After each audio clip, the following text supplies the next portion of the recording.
Shalom, selamat sore Bapak Ibu Tuhan. Saat ini di Israel menunjukkan jam 15 atau jam 3 sore Bapak Ibu ya. Saat ini kami ada di puncak gunung Tabor ya. Dan di atas ini ada gereja ya. Untuk naik ke sini Bapak Ibu harus memakai Benz atau mobil. Jadi kita tadi memakai 3 mobil. Nah, cuaca di sini dingin.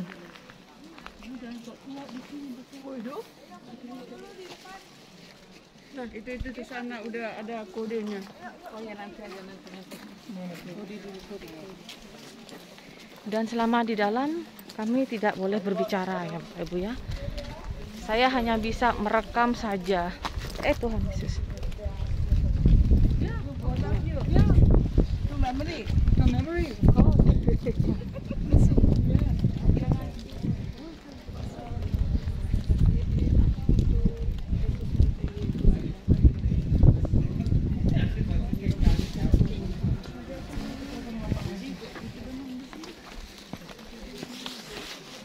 Joy belum datang. Tuhan. Saya sediakan tempat duduk untuk ibu. Puji Tuhan, terima kasih. Oke.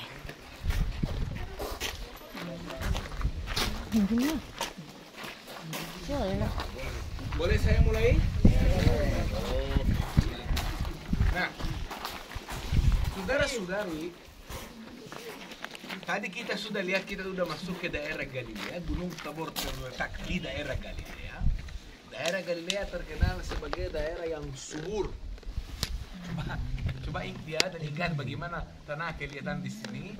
Lusa pagi sesudah kita selesai Kampung Kana, kita ke Gurun Judea dan kita akan lihat semua menjadi dari tanah yang subur menjadi gunung. Nah, kita naik ke gunung yang memang aneh. Tadi udah saya tunjukkan dari bawah, kelihatan seperti mangkok terbalik. Gunung sedikit aneh. Kita sedang di atas Gunung Tabor. Nah, kita mulai dari namanya. Apa artinya Tabor? Tabor itu tabur yang terletak di pusat. Ya, besar. Ya. Dalam bahasa Ibrani, tabur itu yang besar, yang terletak di pusat. Tabor dari tabur. Nah, karena gunung ini aneh dan dari zaman dulu dipercaya sebagai sesuatu yang ramah dengan gunung. Zaman 12 suku Gunung Tabor, karena memang aneh dan dari jauh juga bisa kelihatan, selalu dipakai sebagai berbatasan di antara 3 suku. Kalau ini sekarang Gunung Tabor, utara artinya suku Naftali, barat Zebulun, dan selatan Isakhar. Jadi Gunung Tabor selalu dipakai sebagai perbatasan di antara 3 suku, Zebulun, Isakhar, dan Naftali. Karena memang dari aneh dan dari jauh bisa kelihatan. Kita ada 2 cerita yang kita akan fokus dengan 2 cerita itu. Satu dari Perjanjian Lama tentang Nabi Deborah. Ya. Zaman suku-suku sebelum bangsa Israel punya raja, setiap suku ada hakim. Dan kita ada cerita dengan Yavin, Raja Hatzor, yang memang udah mulai menguasai daerah ini dan bangsa Israel harus berperang dengan dia. Masalahnya saat itu orang Filistin mereka punya teknologi lebih bagus dari Israel. Dan kalau Geva bilang teknologi lebih bagus, maksud saya teknologi besi. Membuat alat-alat dari besi, dan cara mereka membuat besi itu lebih bagus saat itu dari Israel. Dan besi mereka kualitasnya lebih tinggi. Apalagi mereka bisa membuat alat-alat yang lebih baru. Contohnya kereta dari besi yang diikat ke kuda. Nah, orang Israel saat itu belum ada. Nah, kalau kita mau bandingkan, karena bagaimana, apa artinya kereta yang diikat ke kuda dari besi 3000 tahun yang lalu? Kalau kita bandingkan ke zaman sekarang yang modern, kita bisa bandingkan kereta dari besi seperti tank. 900 disebut di Alkitab mereka punya orang Filistin, Yabin Raja Hatzor. Bangsa Israel tidak tahu apa lakukan. Tentara kepala mereka Sisra udah menuju ke sini. Nah, Nabi Deborah dia pintar. Dia mengerti, pertama ego harus tinggal. Dia mengerti untuk memang menang perang harus juga strategik perang. Dia panggil satu serdadu dari utara, Barak bin Avinoam yang sangat pintar perang, sangat strategik. Bersama-sama mereka putuskan untuk naik ke Gunung Tabor. Ya, awalnya Nabi Deborah mendesak dia untuk naik sendiri. Dia bilang hanya kalau Nabi Deborah ikut, setuju mereka naik ke atas. Apa bangsa Israel lakukan di atas Gunung Tabor? 10.000 serdadu dari bangsa Israel. Apa mereka lakukan di Gunung Tabor? Apa mereka lakukan di Gunung Tabor? Mereka berdoa. Pasti mereka berdoa. Kenapa? Karena selalu kalau kita berdoa, Tuhan bantu. Dan kali itu Tuhan bantu juga. Bagaimana caranya Tuhan bantu? Kirim hujan. Banyak hujan. Oke, tapi bagaimana hujan bisa bantu mereka menang perang? Apa? Hujannya dari batu? Tidak. Hingga tadi Geva tunjukkan di bawah dia tanah yang ada di sini. Subur Dan berat. Apa terjadi ketanyanya kalau tanah seperti ini kalau banyak hujan turun menjadi apa? Subur. Lumpur. Kalau tanah menjadi lumpur, kereta tidak bisa jalan, macet. Artinya orang harus turun dari kereta. Baru mereka bisa turun dari Gunung Tabor dan melawan face to face, muka ke muka. Sampai kepala tentara Filistin bernama Sisra lari ke satu kampung, ketemu satu cewek bernama Yael. Dia minta dari Yael air, tapi Yael tidak kasih air. Yael kasih susu. Susu lebih berat, bikin badan kita lebih berat, lebih tertidur. Sisra tertidur, Yael ambil tongkat dari besi dan bam, habiskan perangnya. Apa kita bisa belajar dari cerita ini? Kita bisa belajar dua hal. Yang pertama, berdoa. Selalu berdoa. Karena kalau kita doa, Tuhan dengar. Mungkin kadang-kadang awalnya tidak mengerti maksudnya. Tenanglah, Tuhan ada rencana. Kita perlu percaya dan berdoa. Yang kedua, apa kita bisa belajar dari cerita ini? Semua suami-suami, kalau istri kasih minum susu sebelum tidur, hati-hati, mungkin dia punya rencana ya.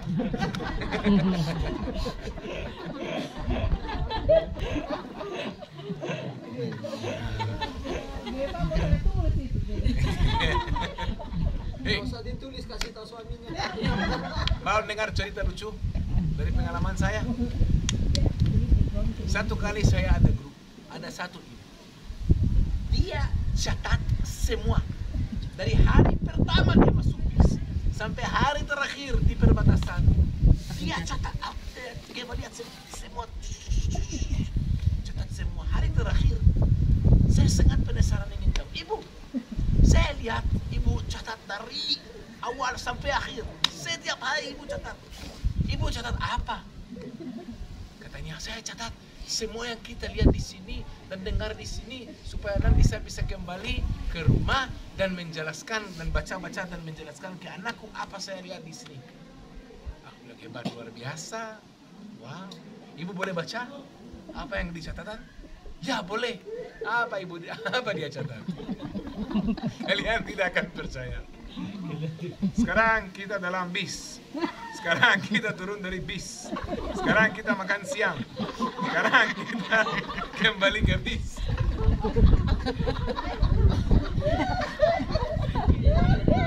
Dan saya hanya gambar membayangkan bagaimana anaknya duduk 3 jam dan dengar keluar dari bis, masuk dari bis. Kami lagi di toilet, selesai toilet.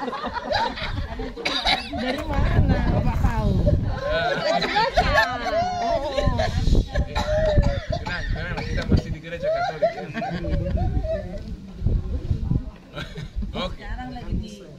Nah, sekarang ayo kita tertawa, sekarang kembali fokus. Karena kita dengar hanya setengah dari cerita. Tabor, menurut tradisi Katolik, tempat di mana Yesus dimuliakan. Nah, bagaimana kita gabung tempat di mana Yesus dimuliakan dengan tempat ini? Buktiannya tidak ada. Kita tidak bisa bukti ini tempatnya. Tapi ada seorang bernama Antonio Barlucci. Kita pasti dengar nama dia sering minggu ini karena dia membangun banyak gereja-gereja di Tanah Suci.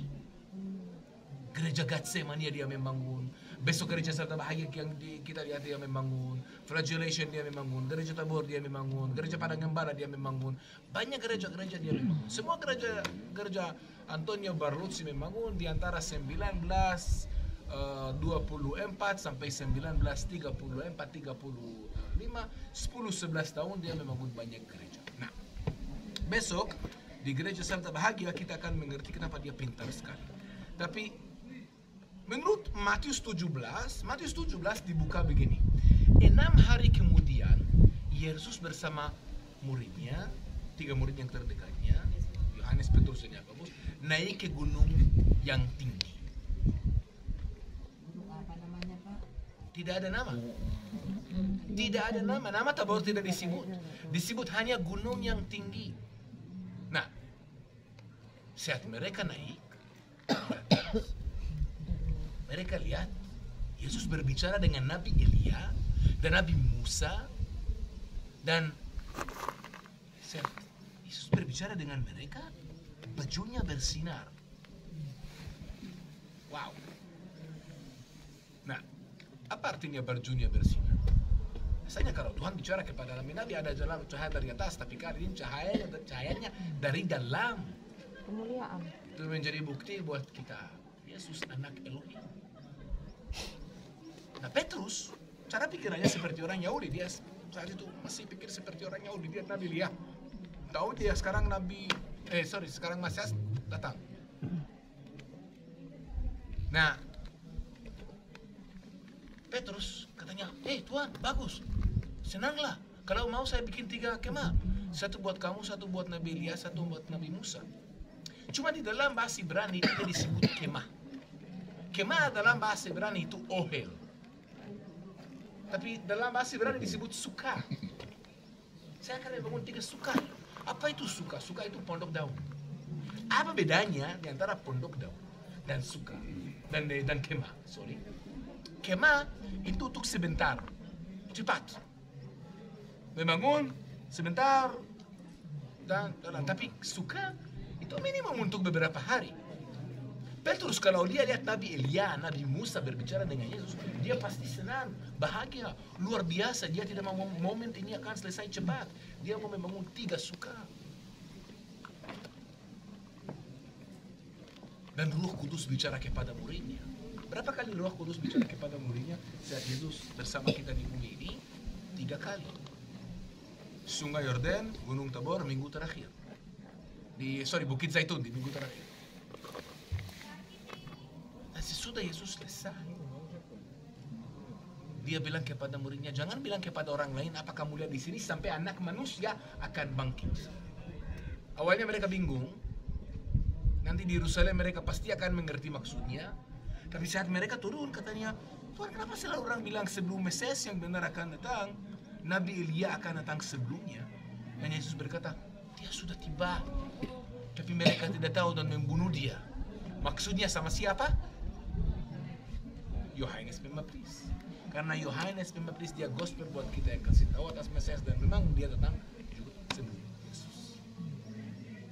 Nah, oke, jadi kita mengerti di sini tempat di mana dari perjanjian lama Nabi Deborah berperang sama anak Kanaanite, Filistin, dan juga tempat menurut tradisi Katolik tempat di mana Yesus dimuliakan menurut Matius 17. Nah, kenapa memang dipikirkan di sini? Disebut di Alkitab 6 hari kemudian. Tapi begitu Matius 17 dibuka 6 hari kemudian. Tapi 6 hari kemudian apa? Untuk mengerti kita akan kembali 1 bab ke belakang, Matius 16. Di situ diceritakan kepada kita Yesus bersama muridnya di kaki Gunung Hermon. Di sana Yesus bertanya kepada muridnya, apa orang-orang pikir tentang saya? Saya siapa? Ada yang bilang nabi, ada yang bilang rabi, ada yang bilang nabi Elia, ada yang begini. Tapi hanya Petrus cukup berani dan bilang, kamu Mesias yang benar. Kamu anak Elohim. Dia pertama kali mengakui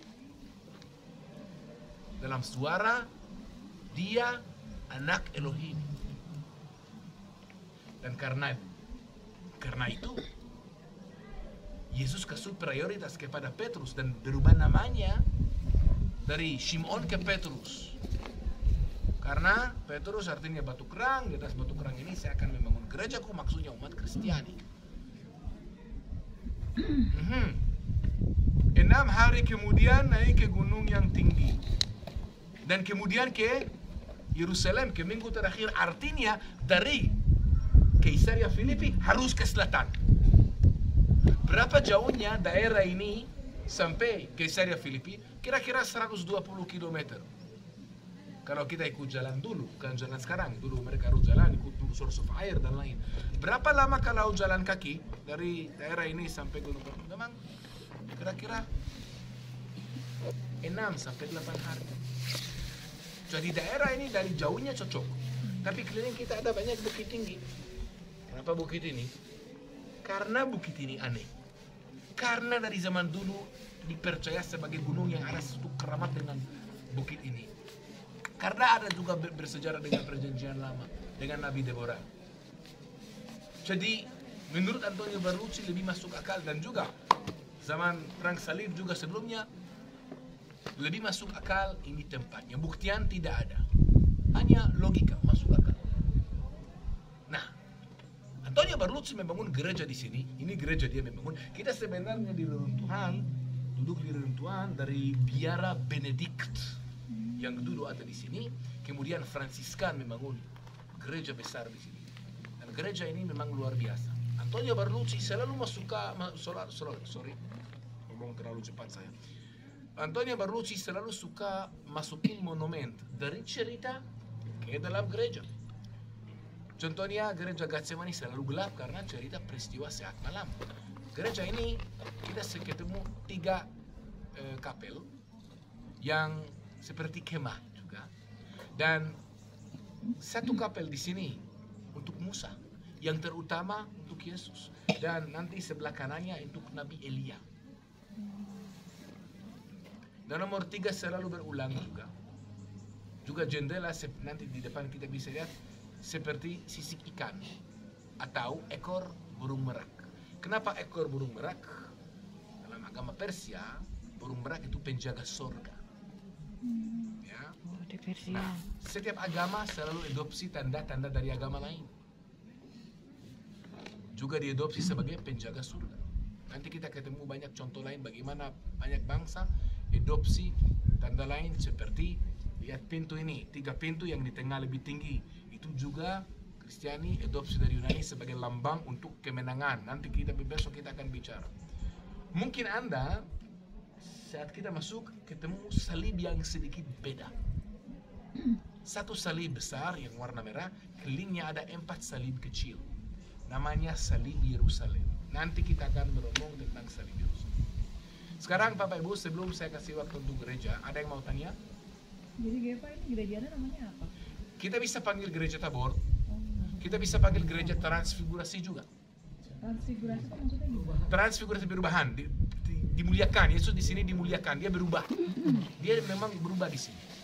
Nah, sesudah keluar saya rekomendasi naik ke tengah. Di atas sebelah kanan ada view panorama atas lembah Armageddon yang menurut buku Wahyu perang terakhir akan terjadi dan Christ akan melawan sama Antikristus. Ada yang mau tanya? Luar biasa. Yes. Perang Armageddon maksudnya di sini terjadi gitu. Menurut buku Wahyu, perang terakhir akan mulai dari lembah Armageddon. Lembah Armageddon itu di mana? Itu yang di bawah tadi. Nanti bisa dilihat. Nah, apa maksudnya perang terakhir? Bagaimana? Itu juga tergantung siapa kita tanya, setiap kelompok ya pasti ada interpretasi lain. Itu udah cerita lain ya. Silakan Bapak Ibu. Sekarang jam berapa? 30 menit cukup? Kita kumpul di depan gereja. Silakan.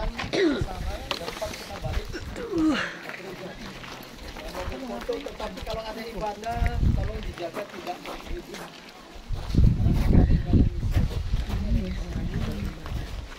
Lagi ibadah tadi pastornya tuh. Oh jadi ini dulu, oh Geva. Jadi ini dulu tempat seperti kapel ya sini ya. Yang ini? Iya. Runtuhan ini Iya, biara Benedict. Iya Benedict. Biarawan Benedict. Dulu ada biara Benedict. Benedict itu salah satu Benedictus tuh ordo, maksudnya? ya ordo Katolik. Salah satu ordo dari Katolik. Ortodok. Dari Benedictus ya. Benedictus. Mano Galicanto harusnya tutup jam 5, tapi kalau ada reservasi untuk misa kadang-kadang bisa sampai jam 5 sampai jam 6. Jadi kalau kamu mau pastikan masuk, kamu Pohon apa ya? Ini pohon apa sih? apa? Ini pohon apa? Ini tikas. Kalau saya tidak salah.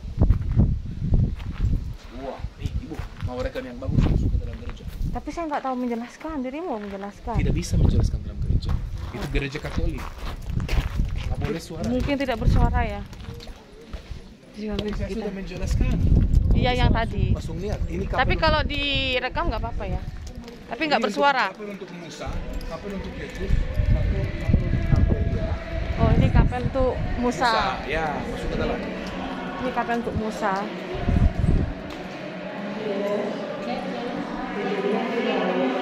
Ini untuk Musa. Itu untuk Elia. Ini kapel untuk Musa ya Bapak Ibu ya. Di sini bangunannya seperti ini ya. Ini ada di Gunung Tabor. Ini kapel untuk Yesus. Dan ini kapel untuk Elia.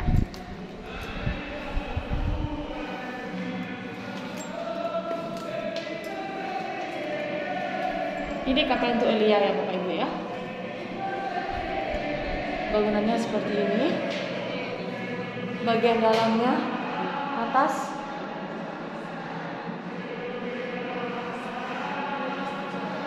tadi sedikit sudah dijelaskan sama Geva ya. Ini kapel Bapak Ibu. Dan di sini gereja ini dipakai untuk umat Katolik.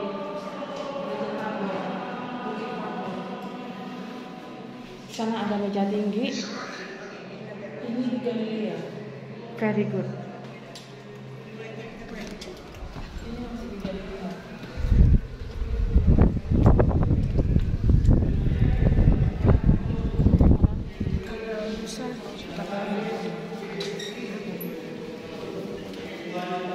Ini adalah kapel tempat ibadahnya Yesus.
Este es el sacramento de nuestra fe.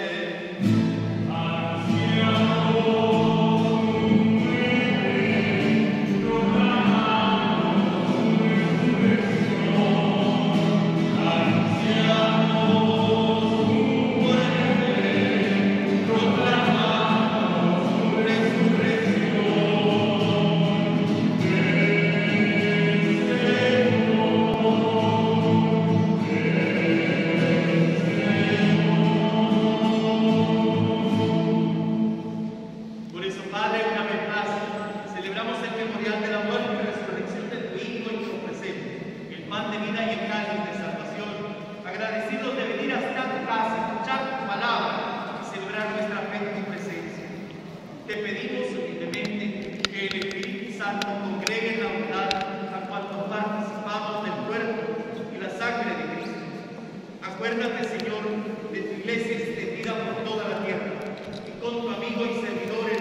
también de nuestros hermanos que durmieron en la esperanza de la resurrección. De todos los que han muerto en tu misericordia, admíteles a contemplar la luz de tu rostro. Ten misericordia de todos nosotros, y así, con María la Virgen, Madre de Dios, San José su esposo, los apóstoles y cuantos vivieron en tu amistad a través de los tiempos, merezcamos por tu Hijo Jesucristo compartir la vida eterna y cantar tus alabanzas. Por Cristo con Él y en Él.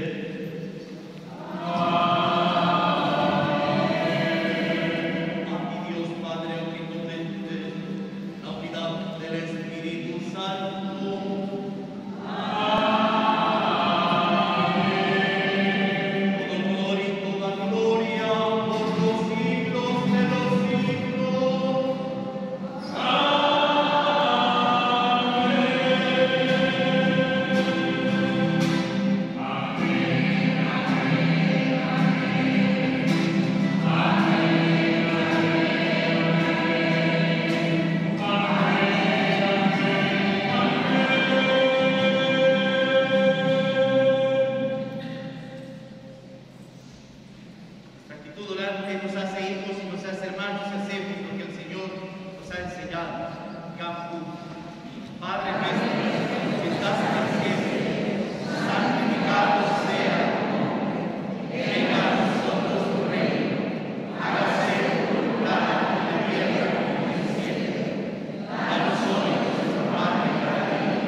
da gusto poder encontrarnos en esto, que el Señor quiere que seamos uno como Él y el Padre es uno.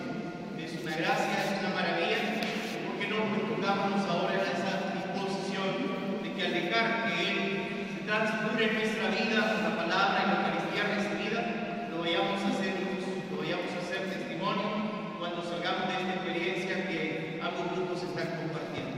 Bendito sea Dios por esto, gloria a Dios por siempre. Oremos.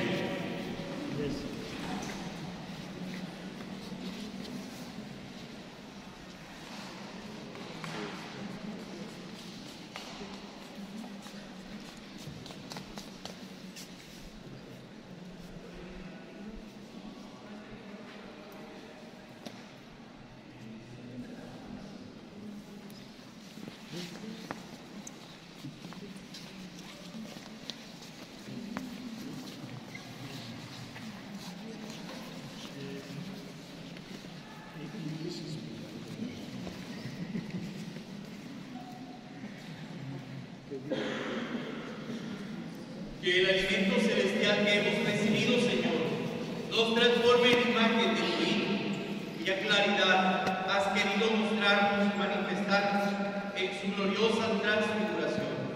Por tu Hijo Jesucristo, Señor nuestro, que vive y reina por los siglos de los siglos. Amén. Que el Señor esté con ustedes. La bendición de Dios Todopoderoso, Padre, Hijo y Espíritu Santo, descienda sobre cada uno de ustedes, sobre las obras de sus manos y permanezca para siempre. Pues ella también está con nosotros. Pidámosle su intercesión maternal y encomendémoslo. Dios te salve María, llena eres de gracia, el Señor es contigo. Bendita eres entre todas las mujeres, y bendito es el fruto de tu vientre. Santa María, ruega por nosotros pecadores, ahora y en la hora de nuestra muerte. Amén. San Miguel Arcángel, antes de decirle que nos vayamos en paz, ¿cuántos minutos, cuántos segundos creen que duró la transfiguración? Déjenlo ahí.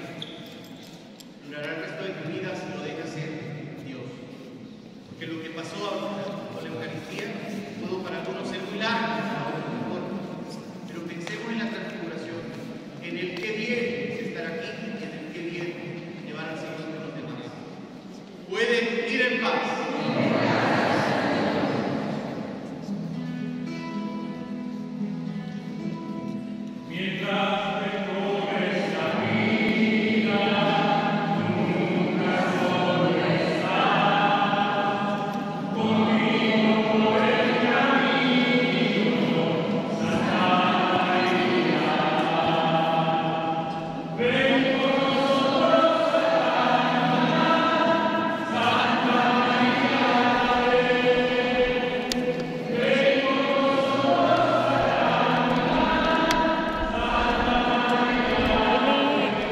Saudaraku, ini adalah gereja apa bisa dibilang kapel yang dibangun untuk Yesus.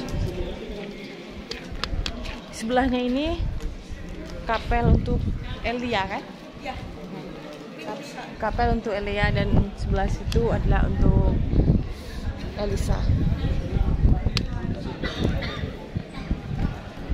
Ini bagus banget nih ya, Bapak Ibu ya.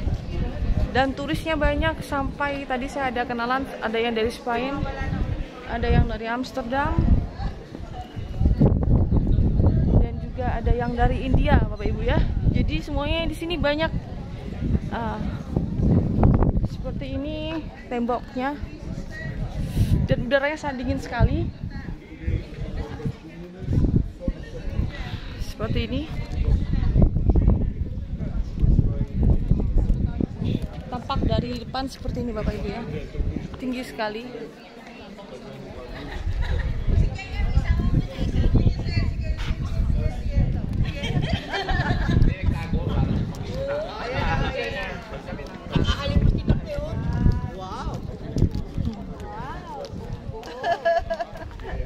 Kan bisa dilihat dari berbagai negara.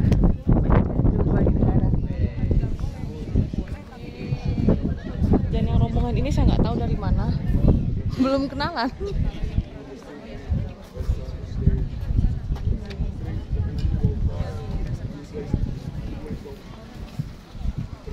Tampak dari jauh ya, tampak dari jauh seperti ini ya Ibu ya. Tinggi.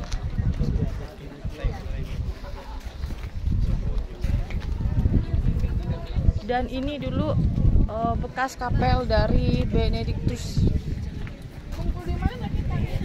Reruntuhan dari kapel dari Benedictus. Ya.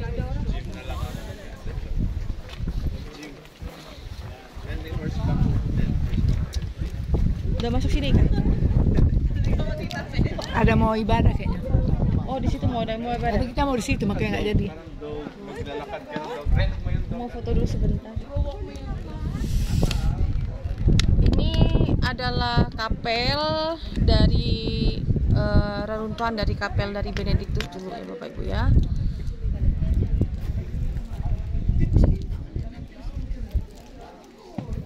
Nggak juga bombolnya.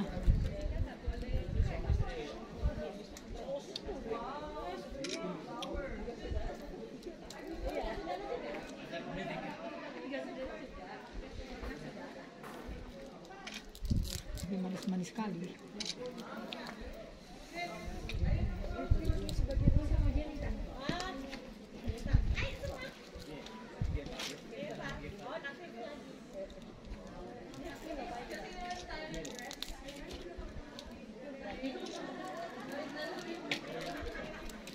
Permen ini susah kali, nggak todak. Nggak todak, permennya nggak bisa dibuka. Stres sama permennya.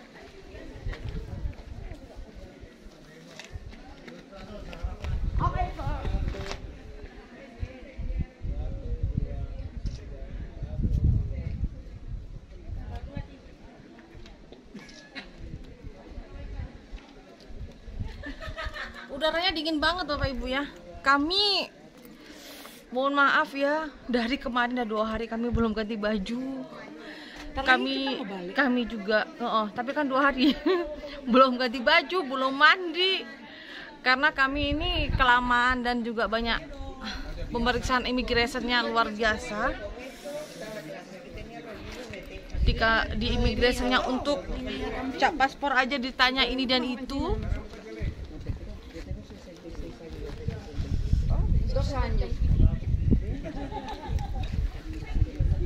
Pokoknya satu kata, Tuhan Yesus baik, Tuhan Yesus luar biasa, Tuhan Yesus dahsyat.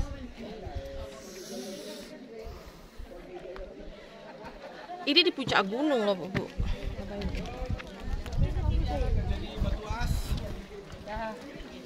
Sudah kumpul kita Di depan mereka. Itu masih ada, di dalam nggak ada.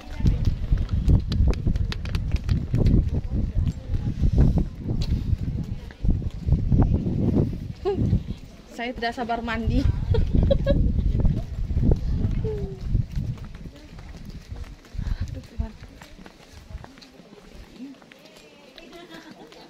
Bayangkan ya Bapak Ibu ya, kita ini 2 hari ada di bandara. Di bandara pun kita dikasih waktu dimana yang paling lama adalah di saat immigration. Nah, mau cap paspor itu Bapak Ibu ya, dari Medan ke Kuala Lumpur. Saat di Kuala Lumpur tuh masih banyak pertanyaan lagi Bapak Ibu. Habis gitu pergi ke Istanbul. Kita berlari cepat-cepat karena ada 1 jam.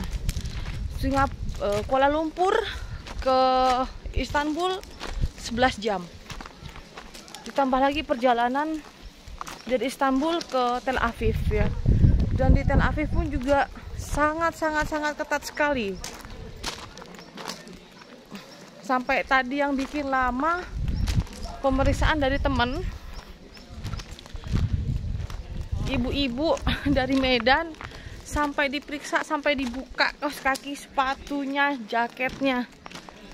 Pokoknya luar biasa. Ini. Di sini tidak boleh merokok dan tidak boleh membawa makanan. Di sini sangat dilarang sekali apabila ada yang merokok dan bawa makan dan minum. Memang tidak boleh, karena tempat ini adalah tempat yang sangat suci gitu ya Bapak Ibu ya. Tidak boleh untuk hal-hal kayak gitu.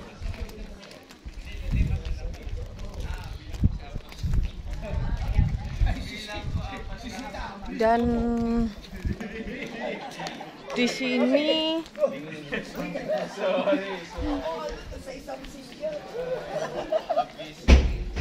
kalau mau ke WC bayar $1. Sudah ada tulisannya. Di sini kalau mau ke WC $1.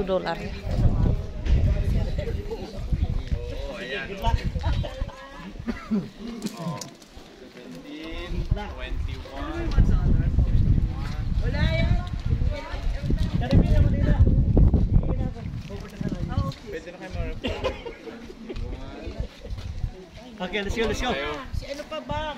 Si Bang, Bang. Kasi tig 10 para sa iba mo. Dadali ko na ito ano ah. Pag hinanap ni ano, pag sabi na sa akin. 24, okay. Tidak tahu dari Kapiling naman kami ni father ko. kami tidak tahu dari mana. Natuwa siya, nakarating kayo ng Transfiguration. Oo nga. Nakita niyo yung clouds? Bahasa apa ya Bu? Kira-kira ya Bapak Ibu ya ternyata. Bahasa apa ya? Soalnya di dalam juga berbeda-beda bahasa orang. Memang begitu. Sangat luar biasa. Sangat luar biasa. Tengok tamannya pun juga indah, bagus.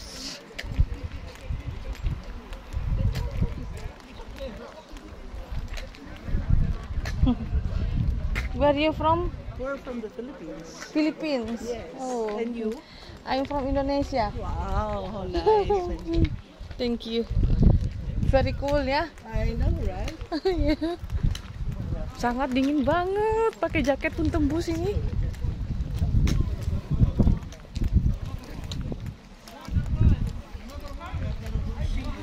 Teman-teman udah semuanya. Ternyata dari Filipina, Ibu. Filipina.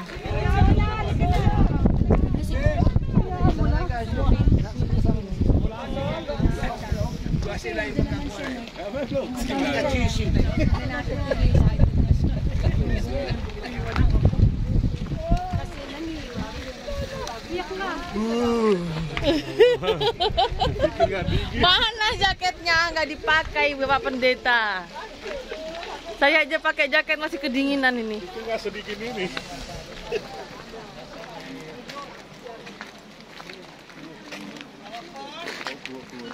Aduh, tak sabar mau pergi ke penginapan ini.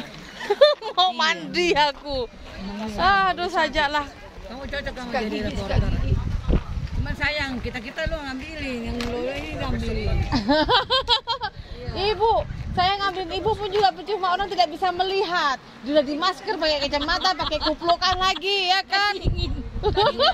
Jaket, Pakai kaos tangan lagi, memang mantap dipersediakan. Saya mau kasih tahu tempatnya dingin. Iya sih, cuma kan saya udah bawa, cuma ada di koper. Ya. Mau bongkar aja jadi malas. Besok kita kata di siliin aja di koper apa di mobil. Itu ada saya besok mau bawa itu apa tas ransel ada. Karena memang lebih dari arkeologi juga. Cuma pun yang di Alkitab itu semua ada. Kan iman kita kan ada enaknya itu Nabi Debur laki-laki perempuan. Perempuan. Iyalah. Aduh Bu, dingin Hakim itu hakim. Nabi itu bukan laki-laki. Hakim, Nabiya, wanita. Nabi ya. Gabriel? Gabriel? Laki-laki perempuan? Laki. Ada enggak? Lihat kita di sebelah mana? Gabriel kan? Heeh. Laki-laki. Di situ di mana? Di Alkitab di mana? Enggak ada, enggak disebutkan jenis kelaminnya di situ. Dia bukan nabi dia kan? Makanya saya tanya. Yang enggak ada jenis. Nah, cuman dia kan wujudnya ke situ. Kita berbicara gini ya. Jibril. Tuhan Yesus pun kalau ditanya orang laki-laki atau perempuan, dia tidak berjenis. Makanya kalau ditanya Kan itu. Tapi wujudnya itu ya wibawa, itu dikatakan hati Bapa. Anak yang tunggal. Yang saya tanya kan bukan Yesus. Maksudnya laki-laki Gabriel itu kan malaikat Gabriel. Iya, Dia itu malaikat Gabriel dia. Makanya anak Malaikat saya Mikael. anak saya yang perempuan saya kasih nama Ya Gabriel. nggak apa-apa, no problem. Gabriel itu apa artinya? Penyelamat, anak yang Nama malaikat. Nama malaikat lah. penyelamat. Gabriel, penyelamat. Dan satunya kakaknya Angel, malaikat. Jadi anaknya penyelamat dan malaikat. Udah kumpul semua? Aduh, ya kita kumpul ya. Ibu masih kuat, Ibu? Kan sudah makan nasi. Kan udah makan nasi kan? Kasihan. Kasihan ibu-ibunya. Oke Bapak Ibu, saya akan sambung lagi. Cukup sekian ya, karena ini video takutnya berat ya Bapak Ibu. Terima kasih. Tuhan Yesus memberkati.